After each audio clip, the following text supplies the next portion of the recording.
Siapa sebetulnya sosok Ubaidillah? Dia sosok yang ahistoris. Kalau nggak mau teori itu, ya Ubaidillah fiktif. Ya. Karena nggak mungkin satu orang itu sampai 2 atau 3 haplogrup itu nggak mungkin. Anak mantu. Bisa jadi itu anak mantu. Dia sosok yang ahistoris.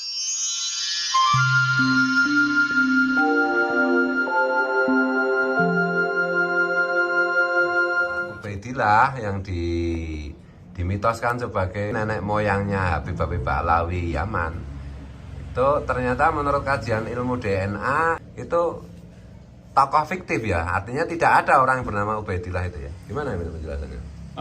Begini, kalau dilihat dari data Ba'alawi itu kan keturunan Ba'alawi itu ada yang haplogrupnya G, ada J, ada R dan ada E, seingat saya 4 itu.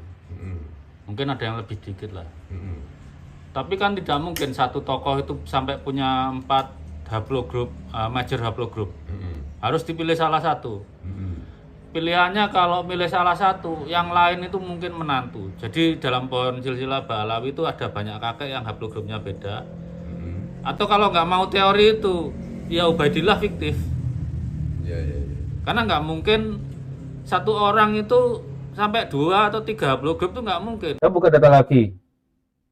Nah, kita lihat haplogrupnya itu ya, yang mengklaim keturunan Ubaidillah itu 1G, kemudian ada J, ini J1, JM267 itu, ada E, ada R, mana lagi itu, ada L, 5 kan, tadi udah saya sebut ya, habis L, ada B udah 6, ada I, ada T, mana lagi nih, T itu udah 8 ya tadi, berarti 8 haplogrup. Kan kalian nggak masuk akal dari keturunan satu kakek itu cucu-cucunya 8 haplogrup. Jadi Ubaidillah ini fiktif atau nyata itu? Harus dipilih salah satu Ubaidillah itu. Apakah dia G, apakah dia J, apakah dia E, apakah dia apakah dia T, ataukah dia R. Itu urusan keluarga Ba'alawi itu menghormati kakeknya itu. Enggak mungkin jadi satu orang sampai punya 8 superklid itu enggak mungkin. Kalau kakeknya J ya keturunannya J, kalau kakeknya E ya keturunannya E, udah aturannya begitu, keputusan Tuhan itu begitu. Jadi kalau dalam teori genetika populasi itu namanya ngalami admixture. Jadi sekian generasi mungkin ada mantu dianggap anak kayak gitu. Jadi kalau Ubaidillah itu benar ada, berarti yang berbeda haplogrup itu mungkin mantu-mantunya dari generasi keberapa. Tapi yang jelas kalau Ubaidillah itu tidak mungkin dalam DNA-nya, dalam selnya itu sampai beberapa haplogrup dikumpulkan jadi satu itu nggak mungkin. Dia harus milih salah satu. Jadi tinggal dipilih aja Ba'alawi kakeknya ini ikut haplogrup mana gitu loh. Yang sisanya itu dianggap mantu gitu. Tapi kalau nggak mau sepakat itu, ya udah Ubaidillah itu fiktif. Dari kelompok Rabithah Alawiyah menganggap bahwa Imam Ubaidillah itu adalah tokoh historis. Artinya tokoh yang pernah hidup dalam sejarah. Meskipun catatannya itu sunyi dalam rentang waktu 500 tahun sebelum abad ke-8 Hijri atau abad ke-9 Hijri. Jadi pada abad ke-4, abad ke-5, abad ke-6, abad ke-7, dan abad ke-8 awal, catatan mengenai tokoh yang bernama Ubaidillah itu memang sunyi sama sekali. Tidak ada catatan satupun. Ini menurut dokumen-dokumen yang bisa kita baca dari sumber-sumber kitab-kitab nasab yang kita warisi dari generasi awal. Dan Rabithah Alawiyah sebetulnya mengakui bahwa dokumen dokumen awal itu memang tidak ada catatan mengenai sang tokoh yang bernama Imam Ubaidillah ini. Baru muncul pada masanya Habib Ali Asyakran. Dan itu saya kira disepakati di antara kubu Rabithah Alawiyah dengan kubu dari peneliti yang berasal dari tesisnya Kiai Imaduddin. Dari sini sebetulnya ada sesuatu yang dapat kita pikirkan, meskipun dalam perspektif yang berbeda, ya. Kalau dalam perspektif Rabithah Alawiyah, catatan generasi awal yang tidak dapat kita temukan itu bukan berarti tokohnya itu tidak pernah ada. Bisa jadi itu ada, meskipun catatannya itu belum ditemukan atau memang tidak tercatat, tetapi itu dapat terbaca melalui dokumen-dokumen belakangan, sehingga bisa dipastikan itu tokoh historis karena para ahli nasab generasi belakangan mengkonfirmasi itu, Mengakui. ya. Ini dari perspektif Rabithah Alawiyah. Tetapi di lain pihak, perspektif dari Kiai Haji Imaduddin bahwa Ubaidillah atau Imam Ubaidillah itu tokoh fiktif, tokoh yang tidak pernah hidup dalam sejarah, tokoh yang memang tidak pernah ada dalam sejarah. Dan itu dikuatkan dengan adanya tidak ada catatan apapun pada kitab-kitab nasab generasi terdahulu, mulai abad ke-4 Hijri, ke-5 Hijri, ke-6 Hijri, ke-7 Hijri, ke-8 Hijri, 8 awal Hijri. Tidak ada catatan sama sekali di kalangan ahli nasab mengenai tokoh yang bernama Ubaidillah itu. Sehingga bagaimana mungkin ini bisa dihubungkan sebagai keturunan Nabi? Karena catatan saja tidak ada. Artinya ketiadaan catatan itu semakin membuktikan bahwa tokoh ini memang tidak pernah ada. Itu menurut Tengku Ya, menurut dari tesis dari Kiai Imaduddin. Ini dua wacana yang sama-sama ekstrim. Ya, ekstrim. Di tengah-tengah kita, ini wacana yang sangat ekstrim. Tetapi kita harus melalui tahapan kajian, ya, dari data-data yang sudah dibahas oleh para ahli. Sejak kapan nama tokoh Abdullah sebagai keturunan Ahmad Al-Abah, yang sebetulnya nasabnya itu nyambung kepada Rasul Muhammad Sallallahu Alaihi Wasallam, tokoh Ahmad Al-Abah ini. Tapi masalahnya apakah dia punya putra yang bernama Ubaidillah ataukah tidak? Ini yang kemudian diperselisihkan, ya. Sekali lagi, kalau kita cermati dari dua kubu ekstrim ini, nampaknya tidak akan pernah ketemu. Tapi kita tahu catatan sejarah kitab apa yang pertama kali menyebutkan nama Abdullah sebagai putra kandung dari Ahmad Al-Abah, yang menyebutkan sebagai putra dari Ahmad Al-Abah. Kitab apa yang menyebut itu? Kitab sejarah, Pak Edi. Oh, ya. Ada sejarah kitabnya ini. Kitab sejarah yang pertama kali menyebutkan nama Abdullah sebagai putra Ahmad Al-Abah, yang nanti nyambung ke atas itu sampai kepada Rasul Muhammad Sallallahu Alaihi Wasallam melalui jalur Sayyidina Husain ibni Ali, putra dari putrinya Nabi Sallallahu Alaihi Wasallam. Kira-kira yang saya maksud, Pak Edi, paham, ya? Paham, ya. Kitab ini yang sebetulnya sama-sama menjadi rujukan dari dua kelompok yang berseberangan tadi. Kitab apa itu? As-Suluk fi Tabaqatil Ulama wal Muluk. Jadi ini kitab yang sudah dibaca oleh kedua belah pihak, ya, kedua belah pihak. Dua kubu sama-sama membaca kitab ini.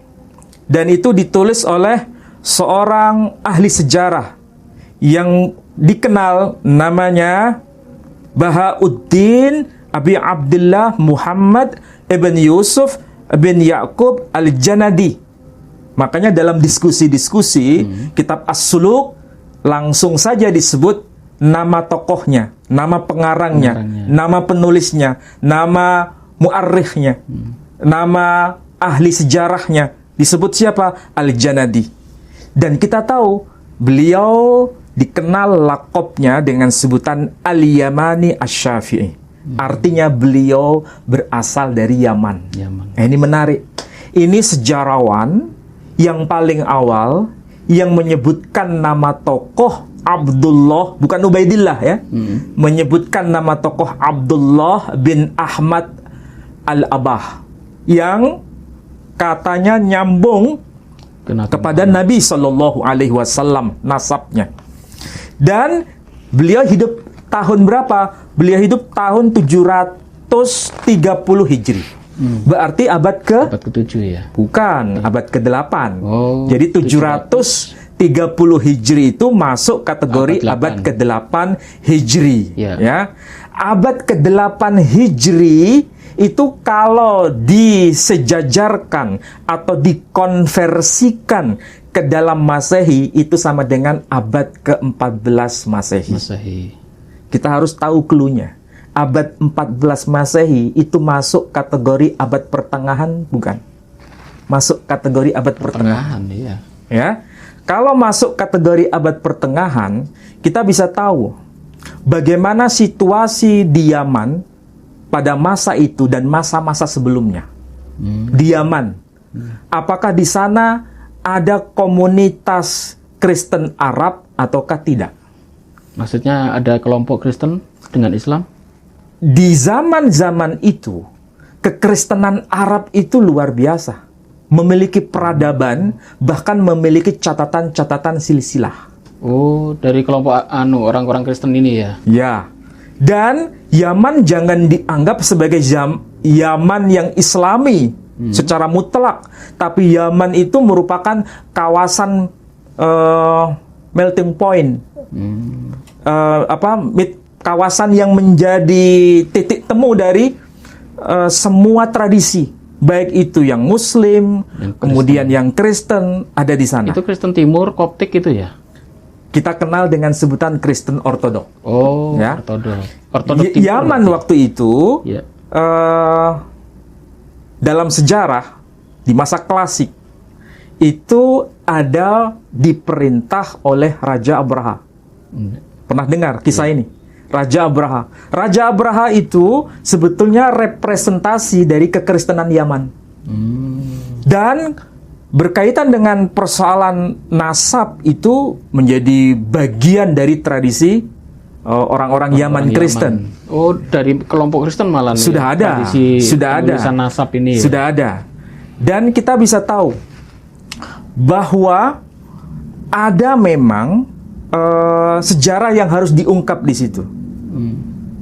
Untuk berbicara mengenai kitab yang dikarang oleh Bahauddin Abi Abdullah Muhammad ibn Yusuf ibn Yaqub Al-Janadi Al-Yamani Asy-Syafi'i. Ya.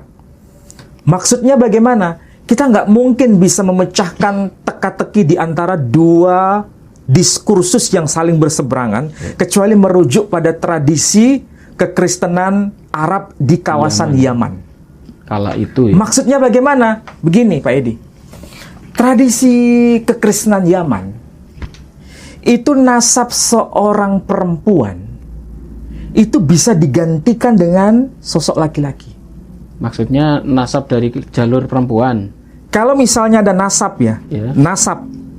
Nasab laki-laki, kemudian punya anak perempuan. Anak perempuan ini kemudian posisinya bisa digeser menjadi menantunya. Oh, menantunya masuk. Menantunya bisa masuk ke situ. Oh, itu boleh. Dan tradisi itu bisa kita baca dalam Alkitabul Muqaddas. Oh. Alkitabul Muqaddas yang versi bahasa Arab sendiri. Ini kitabnya dalam tradisi ini ya, kekristenan Arab khususnya di kawasan Yaman. Dan cara penulisan nasab itu melegalkan nama tokoh perempuan yang ada silsilahnya itu digeser dengan suaminya dan dimasukkan ke situ. Kita bisa lihat di mana? Kita bisa lihat di Injil Lukas. Injil Lukas pasal 3. Injil Lukas pasal 3. Udah ketemu? Ya, ayatnya. Injil Lukas pasal 3 ayat yang ke-23 sampai 24 atau 23 aja. Coba Injil diterjemahkan. Lukas pasal Pasal yang 3, ketiga. ayat 23. Coba dibaca pelan-pelan. Ketika Yesus memulai pekerjaannya, ia berumur kira-kira 30 tahun. Dan menurut anggapan orang, ia adalah anak Yusuf, anak Eli. Dia anak Yusuf, anak Eli. Heli. Ya. Kalau yang versi Alkitab berbahasa Arab ya, kita bisa lihat versi apapun. Mau versi Fandi, mau versi apapun yang terbit dalam versi bahasa Arab, selalu dan memang selalu teksnya berbunyi sama seperti yang dimaksud dalam terjemahan itu. Di sini dikatakan wa huwa ala ma kana yudhannu ibn Yusuf ibn Hali.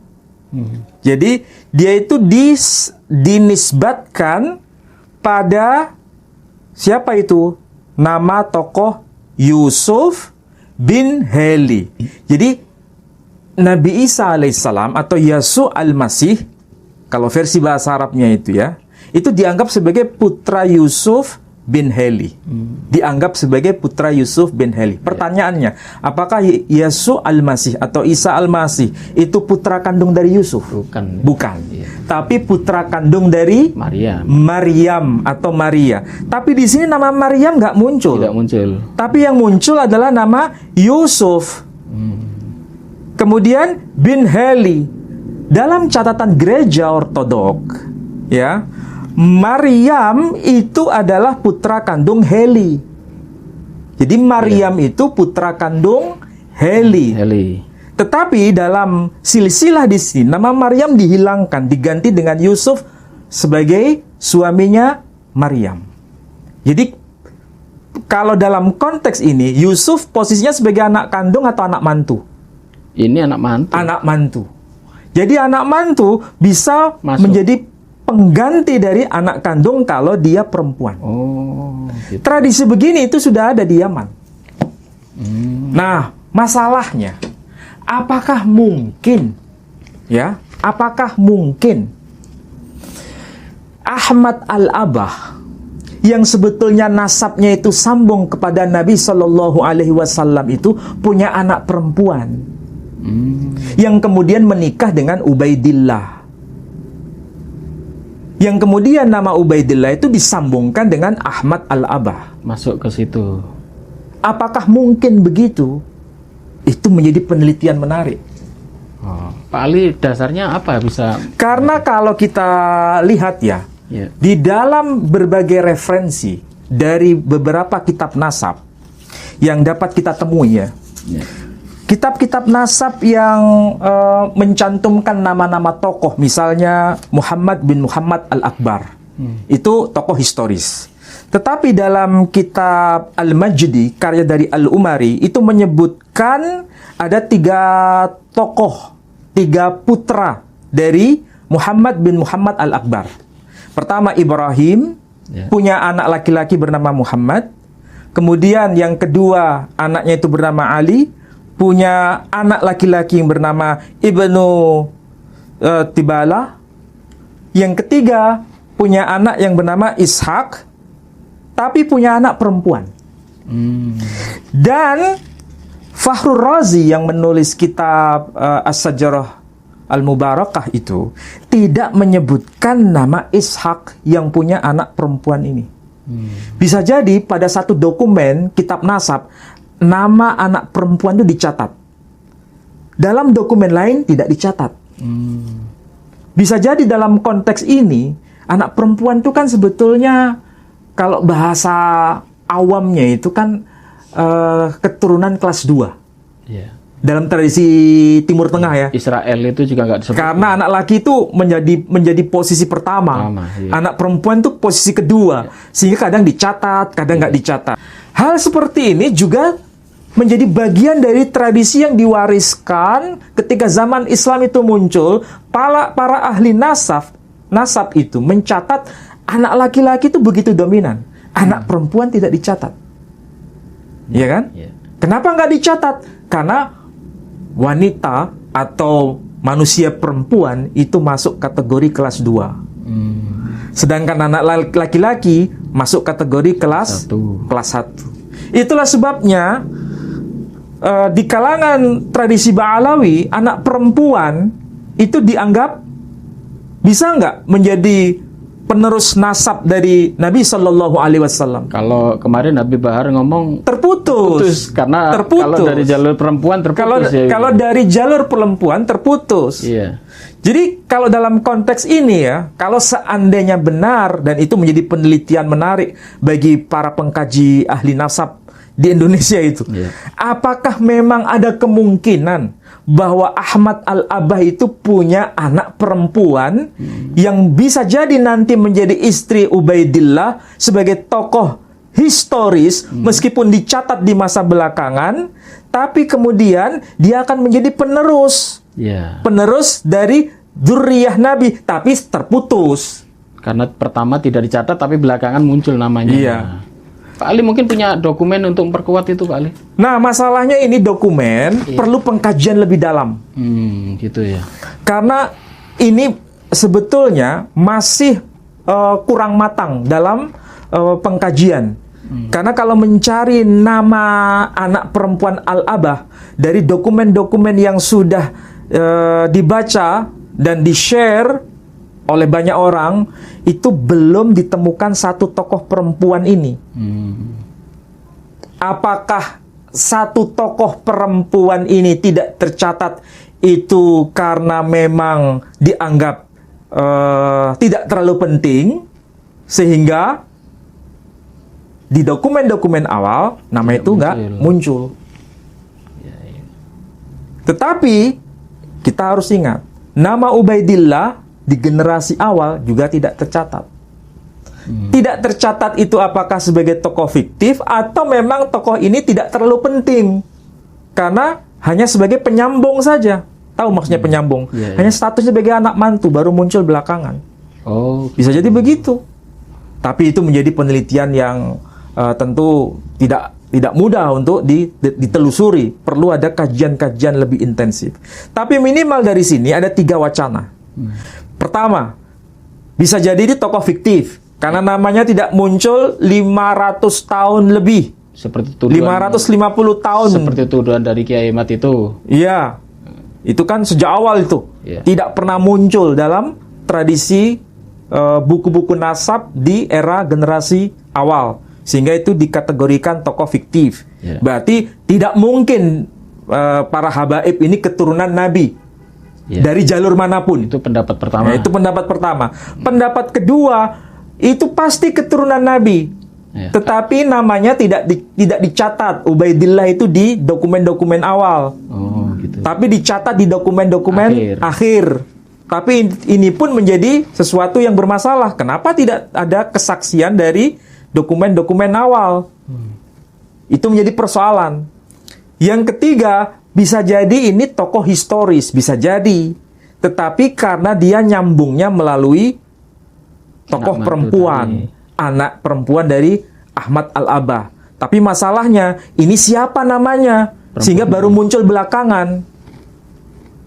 Kalau memang ini adalah berasal dari keturunan Ahmad Al-Abah dari anak perempuannya, berarti para habaib ini memang keturunan Nabi, tetapi terputus karena melalui jalur perempuan. Jadi tiga wacana ini bisa jadi menjadi diskusi menarik nanti pada akhirnya. Tetapi itu harus bongkar-bongkar data.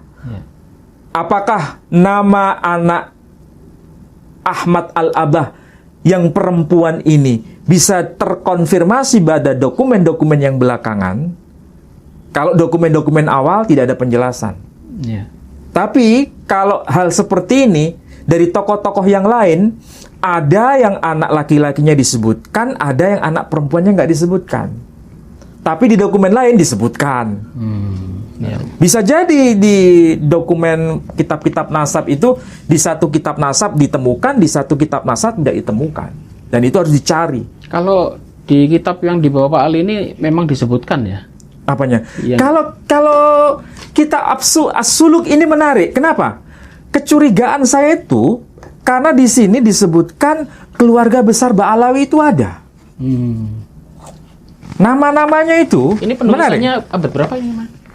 Ini penulisnya itu meninggal tahun 730. Hijri. Ada yang menyebutkan 732 Hijri. Berarti abad keberapa? Kalau Masehi berapa itu ya?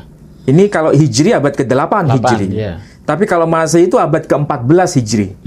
Dikonversi saja. 1400 ya. 1400. Nah, 1400 Masehi. Berarti abad pertengahan di situ. Coba perhatikan di sini. Ini kan bicara mengenai beberapa tokoh fuqaha yang ada di Hadramaut. Hadramaut itu kan Yaman. Siapa nama-nama mereka? Ini menarik nama-namanya itu. Di sini ada nama yang merujuk pada ini, Abi Alawi. Tuh, sudah ada dalam bukunya Disebut ya. Al-Janadi. Abi Alawi. Siapakah salah satu di antara mereka? Ah, ini. Minhum Ali ibn Ba'alawi. Ya kan? Kemudian di sini ada nama Wa Abdullah ibn Alawi. Ini nama-nama siapa? Ini nama-nama khas dari klan mana? Ya kan? Jadi, apakah klan ini kelompok dari orang-orang yang disebut sebagai fuqaha dari kalangan Bani Alawi ini? Kan pasti ada tokoh kuncinya. Kuncinya atas itu ya. Siapa itu? Apakah itu Ubaidillah Iya. atau Abdullah? Tapi yang jelas di sini hanya muncul nama Abdullah. Tapi di sini muncul nama-nama orang. Muhammad bin Ali ibn Ba'alawi. Oh, Ibn Ini nama khas Ba'alawi sudah tercatat di sini. Jadi masalahnya ini memang semakin berat. 3 wacana itu bisa menjadi pelajaran bagi kita untuk menyatakan mana yang paling sahih di antara 3 wacana yang saling dibahas tadi ya. bertabrakan dan tidak bisa dikompromikan itu. Hanya 3 opsi. Yang paling moderat di antara keduanya itu yang ketiga, Pak Edi. Apa itu? Yang Anak paling mantu moderat. tadi ya? Anak mantu. Bisa jadi itu anak mantu. Kalau anak mantu kemudian namanya itu dicantolkan di situ. Ini kan sama dengan yang termaktub di Alkitabul Muqaddas. Iya. Nama Yusuf dicantolkan di situ menjadi putra Heli. Sebetulnya anaknya Heli itu siapa? Maryam. Maryam digeser dan digantikan dengan Yusuf. Jadi Yusuf dicantolkan di situ. Masuk. Padahal dia anak mantu. Anak mantu. Dan itu tradisi di Yaman udah biasa itu. Tapi masalahnya sekali lagi perlu data penguat. Jadi harus betul-betul bisa terbukti di situ. Apakah mungkin ini menjadi kajian ya? Apakah mungkin tradisi nasab Ba'alawi itu memang terpengaruh dengan tradisi Kristen Arab Yaman? Perlu clear gitu ya. Siapa sebetulnya sosok Ubaidillah? Apakah ada kitab yang menerangkannya atau biografi yang menerangkan beliau ini? Dia sosok yang ahistoris. Tidak ada nama Ubaidillah di abad itu yang ditulis oleh ulama. Kenapa kita bisa mengatakan dia ahistoris? Karena di dalam sumber-sumber Ba'lawi dikatakan bahwa Ubaidillah ini ulama besar. Seorang mujtahid mutlak. Seorang ulama yang dikenal dan banyak muridnya. Tapi ketika kita konfirmasi di dalam kitab-kitab yang ada di masa hidup Ubaidillah, di mana ia dikatakan wafat 383 Hijriah, tidak ada satu kitab sejarah pun yang mengutip namanya, yang menyebut namanya. Di dalam kitab-kitab fikih, kalau dia mujtahid mutlak, tidak ada satu kitab fikih pun yang mengutip pendapatnya. Tidak ada satu lembar pun fatwa-fatwanya. Tidak ada berita tentangnya yang ada di kitab-kitab, baik disebutkan dia seorang mujtahid ataukah bukan, dengan sebuah nama Ubaidillah bin Ahmad. Tidak ada sama sekali. Sampai dia ditemukan atau dimunculkan oleh seorang yang bernama Ali bin Abu Bakar As-Sakran di abad ke-9 Hijriah, 895 Hijriah. Disitulah dia mengkreasi, bukan hanya memunculkan namanya sebagai silsilah keturunannya ke atas, tapi juga Ali As-Sakran telah berhasil membuat sosok Ubaidillah ini yang fiktif itu sebagai sosok yang menyejarah dengan kesejarahan yang diglorifikasi sedemikian rupa, sehingga hari ini pun ulama-ulama kita memanggilnya Al-Imam Ubaidillah. Al-Imam Ubaidillah. Imam yang tanpa ada kesejarahan pada masanya yang bisa diverifikasi dalam kitab-kitab yang semasa. Sedangkan ulama-ulama saat itu 383 Hijriah itu sudah banyak menulis kitab. Imam Syafi'i itu lahir 150 Hijriah, wafat 204 Hijriah dengan kitabnya yang banyak. Ibnu Ishaq itu lahir 80 Hijriah. Kemudian dia menulis kitab sejarah. Kemudian ulama-ulama lain, Abu Hanifah, bahkan wafatnya Abu Hanifah saja 150 Hijriah. Jadi pada saat itu seharusnya kalau memang dia seorang ulama, namanya sudah masuk di dalam reportase para ulama, baik ulama sejarah tentang sosoknya maupun ulama-ulama ilmu pengetahuan, fikih, teologi dan lain sebagainya di dalam pendapat-pendapatnya kalau memang dia sebagai seorang ulama. Tetapi sayang, hal itu tidak bisa kita temukan. Hada yadullu ala anna hadda syakhsa sahsun muzayyafun sahsun ma'dumun. Baik, Kiai Imad, ini menarik menurut saya. Satu lagi, Ubaidillah kalaupun ada di situ, itu hidup pada zaman siapa itu? Pada era siapa? Ketika 383 Hijriah itu hidup satu masa harusnya dengan Ibnu Ishaq, seorang penulis kitab sejarah Ibnu Ishaq. Karena Ibnu Ishaq itu wafat 310 Hijriah.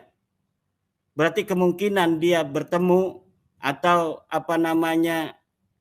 atau setelahnya Ubaid juga, kitab-kitab yang ada yaitu Al-Ubaidili misalnya seharusnya bisa mereportase dia, karena Al-Ubaidili itu wafat 430 Hijriah. Tapi Al-Ubaidili tidak mereportase seorang bernama Ubaidillah pernah ada di dunia ini. Oke, baik, jadi sudah clear dengan berbagai temuan Anda bahwa nasab Ba'alawi ya itu tidak tersambung ke Isa gitu kan ya. Ubaidillah ke Isa begitu ya. Oke ya. Ahmad bin Clear Isa. begitu. Ya. Iya, Ahmad bin Isa. Oke. Baik, terima kasih luar biasa ini Prof Ikam, Kamula Sarkun. Saya kira pemaparannya ini kalau bisa kuliah ini satu semester ini, satu mata kuliah ini luar biasa ini. Apresiasi dulu saya ke Kiai Imad yang luar biasa referensinya tentang nasab. Dan ini menurut saya kajian ilmiah penting itu ya. Bukan satu lagi catatan, disclaimer pada Suka TV, ini bukan memframing atau kebencian terhadap habaib, tetapi mendudukan persoalan kajian atau temuan yang dilakukan oleh Kiai Imaduddin. Karya-karyanya bisa Anda lihat di websitenya dan fakta-faktanya. Yang sudah istilahnya mendeklar bahwa nasab habaib yang ada di Indonesia ini adalah tidak tersambung dengan fakta-fakta tersebut yang diutarakan tadi. Ada yang mempertanyakan, apakah nasab Ubaidillah itu nyambung sampai kepada Nabi Muhammad SAW, atau justru Ubaidillah ini tokoh fiktif? Hal yang sama juga menjadi pertanyaan di lingkungan non-Muslim. Ya, apakah Muhammad SAW yang diklaim sebagai Nabi itu adalah tokoh historis atau tokoh fiktif? Atau nyambung tidak dengan Nabi Ismail? Ya, apakah kalau seandainya dia tokoh historis, bukan tokoh fiktif, apakah nasabnya itu nyambung sampai kepada Ismail ataukah tidak? Ya. Ini sebetulnya kita tidak perlu emosi.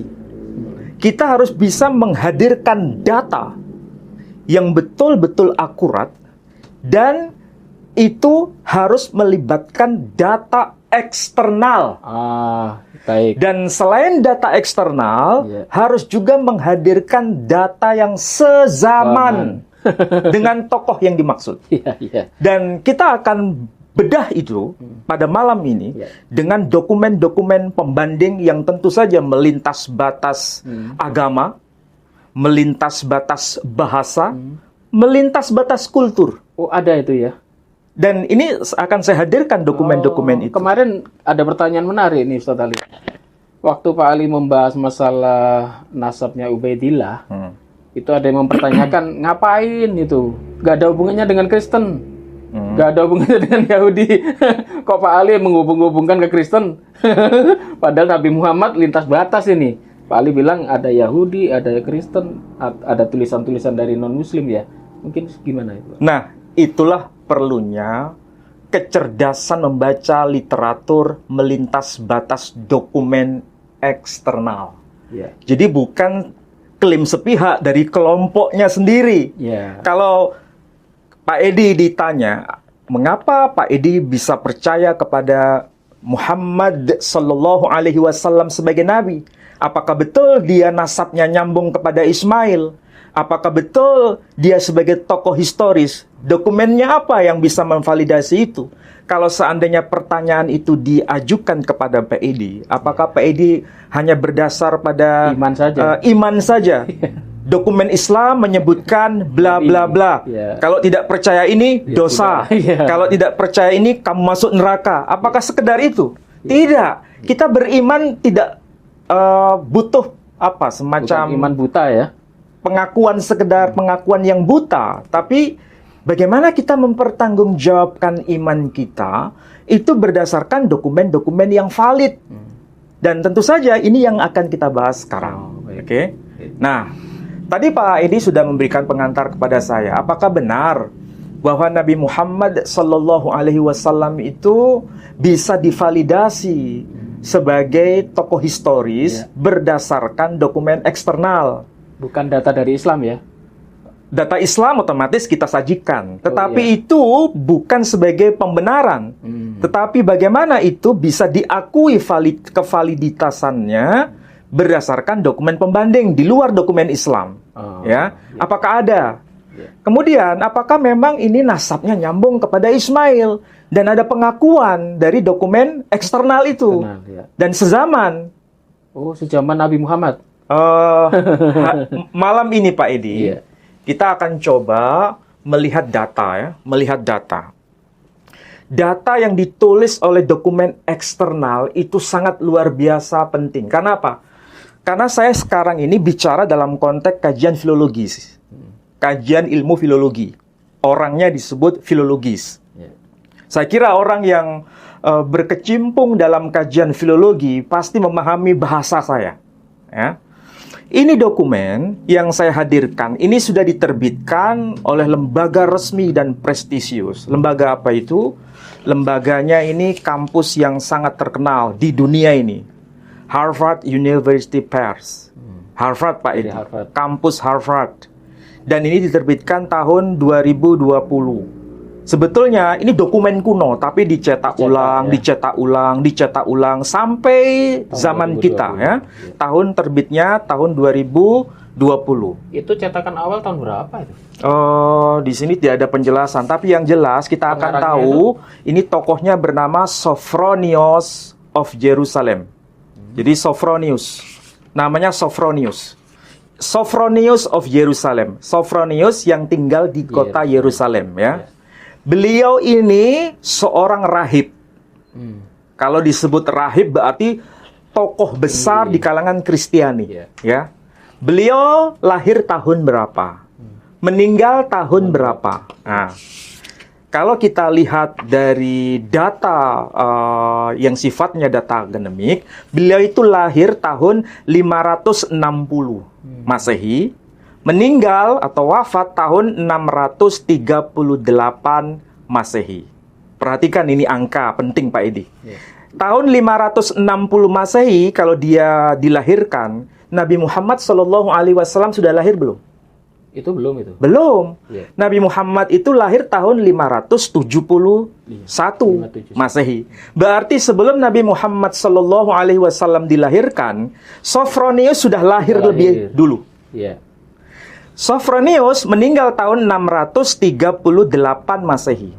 Ya, 638 Masehi. Iya.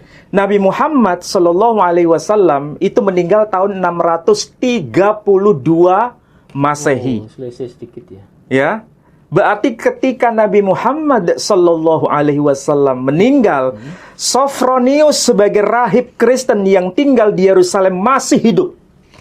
Dan menulis buku ini. Dan ini berarti dokumen yang sezaman dengan sang tokoh yang bernama Muhammad Sallallahu Alaihi Wasallam ataukah tidak? Sezaman. Ya. Ini catatan bagi siapapun yang berdebat mengenai tokoh Ubaidillah. Ya. Apakah dia tokoh fiktif atau tokoh historis? Harus menggunakan kacamata yang sama. Ketika bicara mengenai nasab Nabi Muhammad Sallallahu Alaihi Wasallam, adakah dokumen eksternal di luar dokumen Islam yang sezaman dengan sang tokoh yang bernama Muhammad Sallallahu Alaihi Wasallam? Ini saya hadirkan dokumennya. Itu ditulis oleh seorang tokoh gereja juga, rahib terkenal di kalangan tradisi Kristen Ortodok, tradisi Kristen Protestan, dan tradisi Kristen Katolik. Tahu tokoh ini? Siapakah beliau? Theophanes, Santo Theophanes. Sering terkenal nama ini. Ya, Santo Theophanes itu beliau lahir tahun 758 atau 760 Masehi. Meninggal tahun 817 Masehi. 817 Masehi. Berarti abad keberapa ini? Abad ke-9. Beliau wafat beliau wafat pada abad ke-9. Yeah. Ini ternyata ya bisa dikatakan satu zaman dalam tanda kutip ya dengan Imam Muslim. Imam Muslim itu kalau dihitung dari sisi tahun Masehi ya, Imam Muslim itu lahir tahun 821 Masehi. Ya. Meninggal tahun 875 Masehi. Jadi Theophanes ketika meninggal tahun 817 Masehi, Imam Muslim belum dilahirkan. Belum. Ya. Karena Imam Muslim baru lahir tahun 821 Masehi. Ya kan? Dan meninggal tahun 875 Masehi. Berarti lebih tua mana dokumen kitab Sahih Muslim yang ditulis oleh Imam Muslim dengan dokumen yang ditulis oleh Santo Theophanes? Iya, Theophanes. Santo Theophanes lebih tua. Iya. Tetapi jaraknya tidak terlalu jauh, ya, tidak terlalu jauh. Kalau tahun hijrinya, Imam Muslim itu lahir tahun 204 Masehi, 204 Hijri, meninggal tahun 261 Hijri. Nah, pertanyaannya sekarang, apa yang tertulis dalam kitab Sahih Muslim? Di dalam kitab Sahih Muslim itu ada penjelasan siapakah Nabi Muhammad Sallallahu Alaihi Wasallam itu. Nasabnya nyambung kepada siapa? Apakah nasabnya nyambung kepada Ismail ataukah tidak? Dalam Sahih Muslim dikatakan ada satu hadis terkenal, dan tentu ini kaitannya dengan pengkajian nasab. Dikatakan demikian, Innallaha astafa Kinanah min waladi Ismail wastafa Quraisyan min Kinanah wastafa min Quraisy Bani Hashim wastafani min Bani Hashim. Innallaha astafa Kinanah min waladi Ismail. Sesungguhnya Allah telah memilih seorang yang bernama Kinanah di antara keturunan Ismail. Wastafa Quraisyan min Kinanah. Dan Allah telah memilih suku Quraisy dari antara keturunan Kinanah. Wastafa min Quraisy Bani Hashim. Dan Allah memilih, jadi Allah telah memilih Bani Hashim dari antara suku Quraisy. Wastafani min Bani Hashim. Dan Allah memilih aku, kata Nabi, dari antara keturunan Bani Hashim. Oh. Jadi dalam kitab Sahih Muslim disebutkan Nabi Muhammad Shallallahu Alaihi Wasallam nasabnya itu nyambung kepada suku Quraisy. Iya. Suku Quraisy nasabnya nyambung kepada Ismail. Iya. Ya. Kalau kita sebagai Muslim percaya tidak dengan hadis ini? Percaya. Percaya. Iya. Semua kita percaya. Semua percaya. Kenapa? Karena Sahih Muslim itu kitab yang paling sahih setelah Sahih Bukhari. Oke?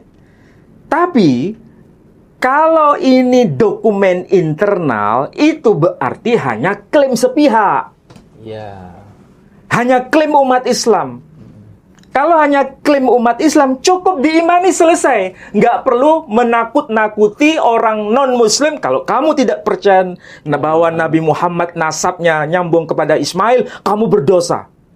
Nggak bisa menakut-nakuti seperti itu. Kenapa? Karena ini dokumen internal Muslim. Iya. Kalau mau menakut-nakuti, ya, saya pakai istilah menakut-nakuti ya. Kalau menakut-nakuti, harus bisa menghadirkan dokumen eksternal. Pembanding. Ada pembandingnya. Iya, iya. Dokumen apa itu? Ini dokumennya. Ini yang ditulis orang Kristen ini. Dokumen yang ditulis oleh orang Kristen bahwa nasab Nabi Muhammad Sallallahu Alaihi Wasallam itu juga nyambung kepada Ismail melalui Quraisy. Iya, iya, iya. Betul tidak? Ini dokumennya saya bacakan. Ya. Santo Theophanes tadi. Ya? Santo Theophanes. Jadi di sini Pak Edi, ini memang bahasanya harus dipahami secara arif supaya jangan kemudian terburu nafsu menyalahkan dokumen. Ya. Itu bahasa Yunani juga. Ini bahasa Yunani sudah diterjemahkan dalam bahasa Latin dan diterjemahkan ke dalam bahasa Inggris. Ya. Penerbitnya sama. Penerbitnya mana? Ini. Harvard University Press. Ya. Harvard University Press. Tahun berapa? 2018. Oke, jelas ya? Ini sudah dikompilasi ini. Ini dokumen-dokumen bahasa Latin yang dapat kita akses pada masa abad pertengahan mengenai kehidupan Nabi Muhammad SAW yang diedit dan ditransliterasikan oleh Julian Jolls dan Jessica Weiss, ya. Tahun berapa? 2018. Oke, dari sini jelas. Apa yang tertulis di sini? Saya bacakan yang versi bahasa Inggris, saya terjemahkan ke dalam bahasa kita ya, supaya paham. Di sini disebutkan, ini Santo Theophanes sendiri menulis. Pada tahun ini telah meninggal seorang yang bernama Muhammad, seorang pemimpin nabi palsu dari kalangan kaum Saracen. Disebutkan ya. Saracen ya. Saya ulangi lagi. Pada tahun ini telah wafat, telah meninggal seorang yang bernama Muhammad, seorang pemimpin nabi palsu dari kalangan kaum Saracen. Ya. Ya, yang juga dikenal sebagai orang-orang Arab. Jadi kalau begitu, ya, ada seorang yang bernama Muhammad dalam tulisan ini ya, Santo Theophanes menyebutnya sebagai pemimpin dan sekaligus menyebutnya sebagai nabi palsu. Ya, karena ini Santo Theophanes ini lahirnya setelah Nabi Muhammad meninggal ini ya. Ya, betul. Jadi, kalau dia menyebut nabi palsu, itu wajar. Wajar. Kenapa? Di luar agama Karena ini bukan bagian dari imannya seorang rahib yang bernama Santo Theophanes. Kalau dia menganggap seorang nabi yang benar, berarti dia jadi muslim. Muslim dia. Iya kan? Tapi karena dia bukan muslim, seorang Kristen, wajar dia anggap sebagai nabi palsu. Agama baru soalnya. Karena dianggap sebagai agama baru yang dianggap menyimpang. Iya. Kalaupun disebut sebagai nabi palsu, tidak ada masalah. Tapi dia mengakui bahwa ini tokoh historis. Ada keberadaan. Bukan tokoh fiktif. Bahkan menyebut nama langsung ya. Menyebut nama langsung. Namanya disebut Muhammad. Bukan tokoh fiktif. Meskipun agamanya tidak diakui. Ajarannya tidak diakui. Makanya di sini menggunakan istilah apa? Disebutkan nama Muhammad. Dari dalam bahasa Latin disebut Muhammad.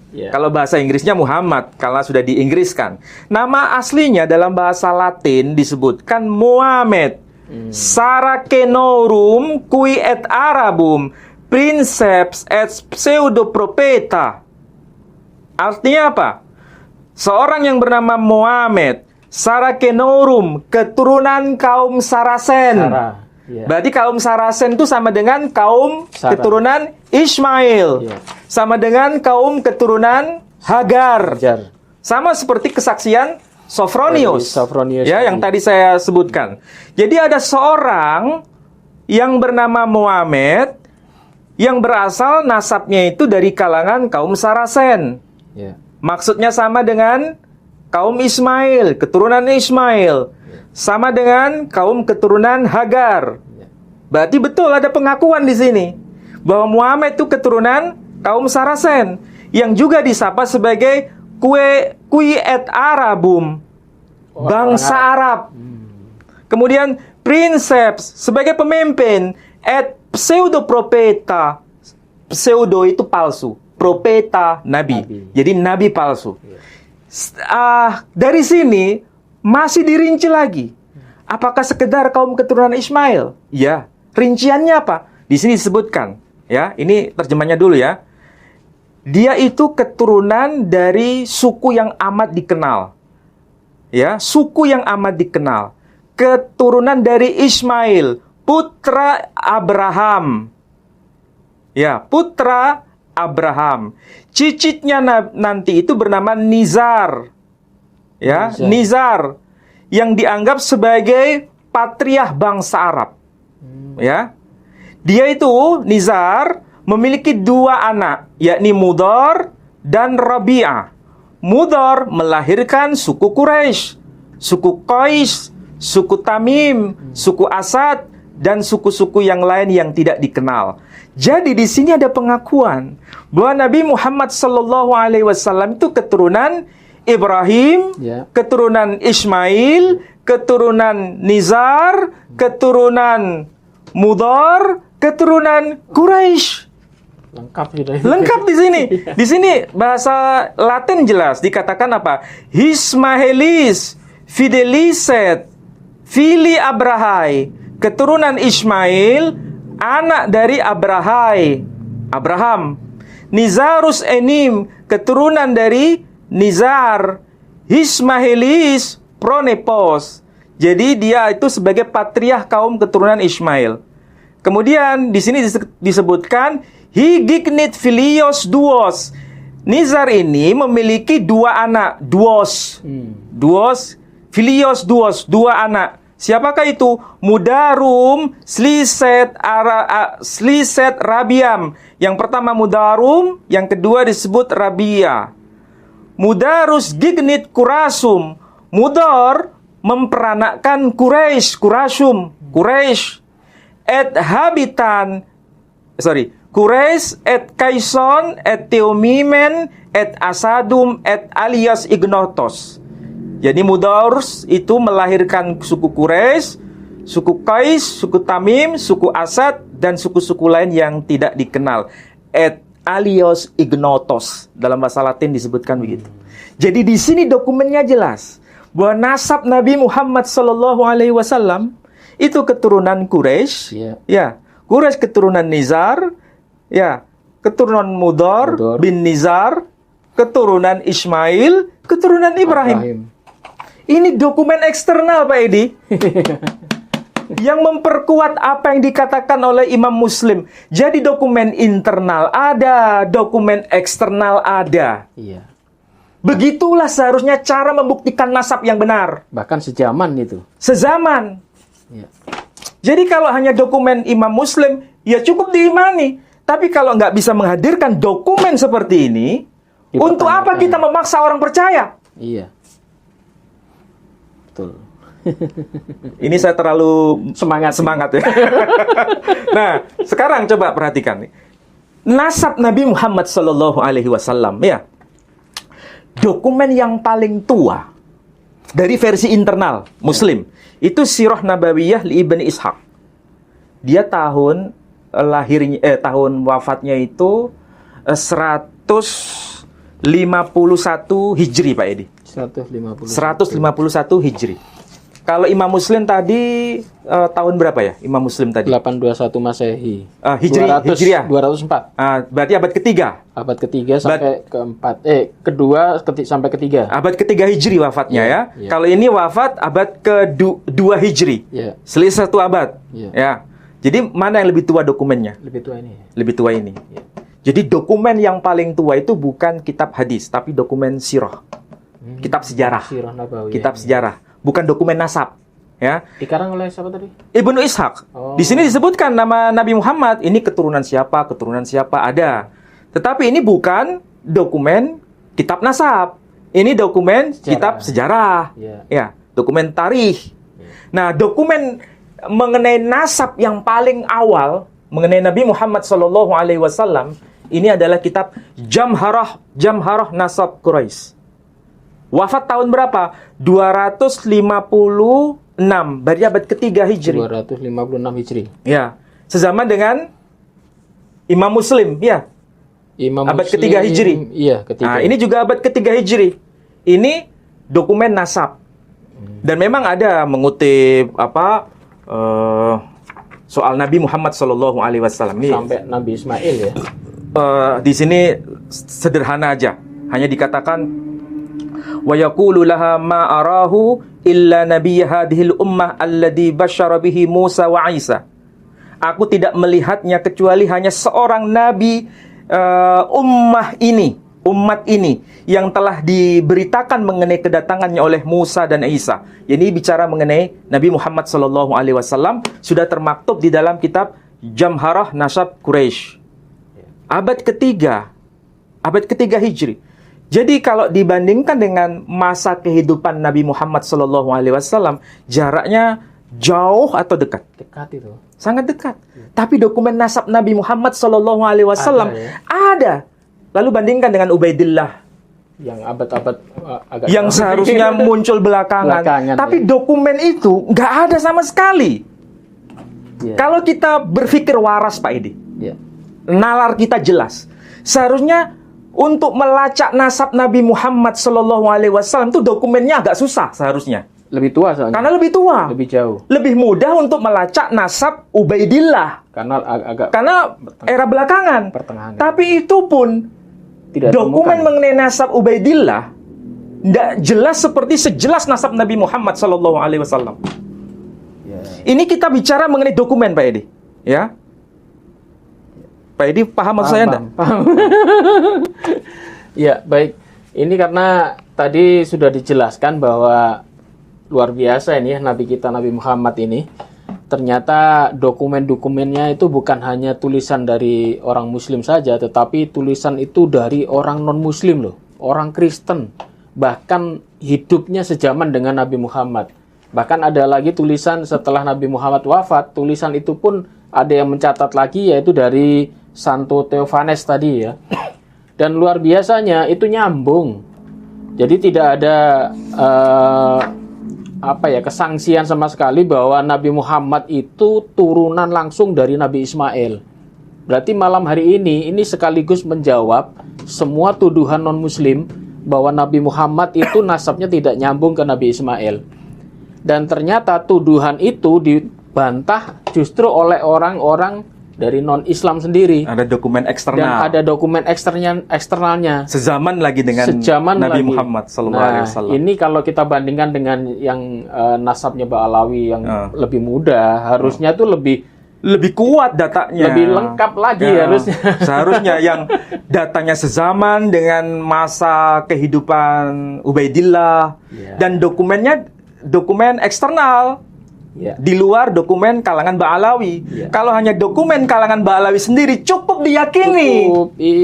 Nggak perlu memaksa kelompok di luar Ba'alawi. Sama seperti ini kalau kita bicara nasab Nabi Muhammad SAW, hanya dokumen Islam cukup diyakini. Tapi kalau mau kajian ilmiah harus hadirkan dokumen eksternal. Ya itu ya. Kalau kita ujian tesis harus bawa semua datanya. Semua data eksternal itu harus ada, bukti eksternal dokumennya itu di luar kelompoknya, ya kan? Kemudian dikaitkan dengan dokumen sezaman.